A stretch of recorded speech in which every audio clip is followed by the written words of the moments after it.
Anyway, we're back. Assalamu alaikum. And, we're just dealing with, dispelling the lie and revealing the truth. As the Bible say, the wicked flee when no man pursue it. So, if you don't pursue the truth, then, you let wickedness set in. The wicked flee when no man pursue it. So, we're just trying to be faithful servants of Allah and His messenger. That's right. And stand on that which we believe. The messenger said himself in the message to the black man, and I will read it for you. In chapter Nation Within a Nation. And he says this.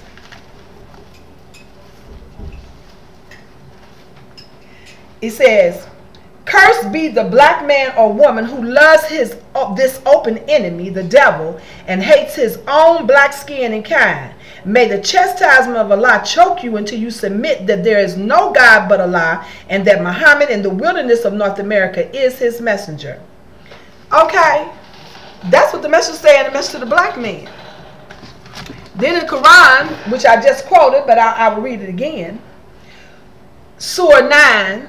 Verse 13, "Will you not fight a people who broke their oaths and aimed at the expulsion of the messenger, and they attacked you first?" And that's exactly what they will do. They attacked you first. Do you fear them? But Allah has more right that you should fear Him if you are believers. And I'm telling you, Farrakhan's followers are some of the nastiest, vile, personal people I've ever engaged. Just because you will not submit to Farrakhan being your personal savior, and you will not go along with what they're saying about him, which is all they know is what he's telling them. There's really no proof. They can't read for themselves. They can't find anything validating him as being the messenger, which I heard he's saying he is today. They cannot find any of this in the lessons and the teachings of the Honorable Elijah Muhammad whatsoever. In the Holy Quran, in the Bible. Or the Holy Quran or the Bible, which verifies him as being the next successor. But they will fight you. Literally, they will try to fight you and bring harm upon you about this man. And it's so funny because none of you are going to be able to blame Farrakhan for your misfortune. When Allah requites you, He's not going to say, okay, go get Farrakhan because he the one lied to you. Look, brothers and sisters, poor foolish followers of, so you say you're followers of the messenger, but you are surely not. However, Farrakhan, Royal, Silas, and Son of Man, they getting just what they want. Right now, they having riches, they living good and all that. When the messenger said emphatically, do not get caught up into material wealth and gain on this at this time. He said, do not go out buy big cars, big houses, expensive clothes and shoes, and you have nothing. And what we mean by nothing is we have nothing to call on. We don't have a city. We don't have a state. We don't have 100 acres of land where none of us can live in peace and harmony and practice our culture. We have nothing. So you might have a house on 88th Street or a house on 5th Street or a house in one of these so-called gated communities, which are called estates in suburban USA. That's nothing. That's not what the messenger was talking about. No. And as we all can bear witness, and we've heard it said, the messenger said that our unity would be like an atom bomb or a hydrogen bomb or a nuclear bomb. Our unity will be our success. Do we have that today? No. And you know why? Because these buffers, Farrakhan, Silas, and Royal, and Munir, and Shahrazad, and all the rest of these so-called self-proclaimed ministers of the Honorable Elijah Muhammad, the only way you could be a minister of the Honorable Elijah Muhammad is that you were trained when the Honorable Elijah Muhammad was alive and you became one of the ministers over one of the temples, or if you want to stand up today and be a minister for the Honorable Elijah Muhammad, that's fine. But being a minister of the Honorable Elijah Muhammad means teaching what he taught. And it means teaching the teachings. The truth. The truth, yes. And that's the only way you can deem yourself as a minister of the Honorable Muhammad. But out here being lukewarm and afraid to really speak the truth, shuffling along to get along, trying to be like Farrakhan, Royal Silas, and Marvin down there in Mississippi, you know, truly being afraid of Farrakhan. A lot of you are afraid of Farrakhan because somewhere in your mind you really think he is of divine. But like I said, look up the name Farrakhan. Google it. See if you can find out what the meaning of Farrakhan means. Yeah, the divine. Surely he has a name no man knew. Now, if you want to believe the messenger gave it to him, though there is no proof of that, I haven't read it anywhere. None of the elders I know have ever told me that they heard that being done. I was really, really young then.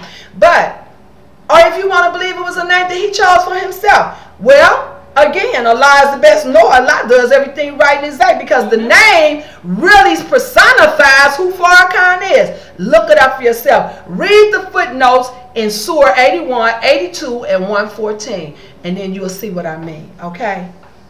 That's Farrakhan. We have names that are attributes of ourselves. We are supposed to have the attributes who we really are. You know? Just like Shahrazad, it means a storyteller. Well, she tells stories very well, I might say. You know, Munir means shiny, luminous, sparkle, bling, bling. Well, when you see Munir, you see the bling, bling. Fresh to death. Fresh to death. But, you know, I'm Aaliyah. However, you know, I'm just ascending. It means ascending. It means going up. And I thank Allah that every day because of my submission to His will and praying and studying and striving to teach my children to be good Muslims in 2010 is Allah's blessing to me to let me go up the ladder of success in His sight and fighting in His way. And that's what I'm doing, working my way with Allah. So, you know, with that said, we're supposed to take on attributes of Allah. Well, find Farrakhan as an attribute of Allah. You know, hit me up and let me know where's that and what it means, okay? But nevertheless, with all this said and done today, believers, sisters and brothers, especially you MGT, GCC, you are in trouble, MGT, GCC, because Allah said to tell the messenger, tell us, don't let us be found being other than ourselves. You're bowing down, giving these men, because each one of these camps is full of the MGTs and black women who are giving them that feeling, allowing these men to think that they are larger than life and that they are truly gods besides God. Well, MGT, you're in trouble because Allah and the messenger said help him, not help them. And because you turned away from your first love, this is why the so-called Negro is in trouble today, worse than what it was when the messenger was alive. Excuse me. So with that said, we just want to thank you, just want to put it out there. You know, you have to study. I mean, I could sit up here and break it down, break the science down, how the 5%ers do, you know, get to the cipher and all that. Oh, that's a mess. You know, I cannot talk to my sisters the way I would like to because the MGT, GCC would talk that what we share amongst ourselves is exclusive just for us. We're not allowed to share. Brothers are not supposed to be in the MGT class. So sisters, hit us up. Send us a message. Leave us a message and we'll get back with you as soon as possible. We need to get together and do what we got to do to help Allah, His messenger, to build this righteous nation. And the only way we can do it is that we study and learn as the instruction to the laborers tell us. And come together.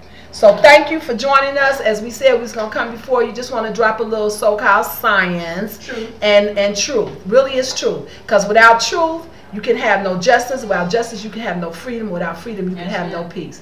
All praises due to Master Muhammad for his coming and for the Honorable Elijah Muhammad. Peace and paradise.